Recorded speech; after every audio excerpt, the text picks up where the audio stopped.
नबी करीम अलैहिस्सलाम के बाद सबसे पहले जो बादशाह हैं, खलीफा हैं, आलिम भी हैं, कुरान के हाफिज भी हैं, मुहद्दिस भी हैं, मस्जिद के इमाम व खतीब भी हैं। नाम है हजरत अबू बकर सिद्दीक। दूसरे बादशाह हैं, खलीफा हैं, हाफिज हैं, आलिम हैं, जिनके साय से भी नबी पाक ने फरमाया शैतान दौड़ जाता है। मस्जिद के इमाम हैं, खतीब हैं, सारी उम्मत की आप बादशाही भी फरमाते हैं।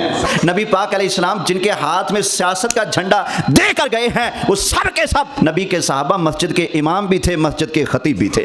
बल्कि आपको बता दूं, जब तक सियासत मस्जिद के इमामों, आलिमों, हाफिजों, खतीबों के पास रही, हमेशा मुसलमानों का गलबा रहा। जब से ये जानियों, फसादियों, शराबियों, भंगियों, 2 नंबरों के पास गई है, तब से मुसलमानों का जवाल शुरू हो चुका है। आज भी हम इन सारी लानतों को उतार कर फेंक दें और मुस्तफ़ा करीम अलैहिस्सलाम के दीन को मशाले राह बनाएं और ऐसा हुक्मरान चुने जो शरीयत का हाफिज हो, आलिम हो, खुद अपने आप पर भी शरीयत को नाफिज करने वाला हो, अपने कुंबे खानदान घर वालों पर भी शरीयत का निफाज करने वाला हो। तो इंशाअल्लाह देखना वो वक्त दूर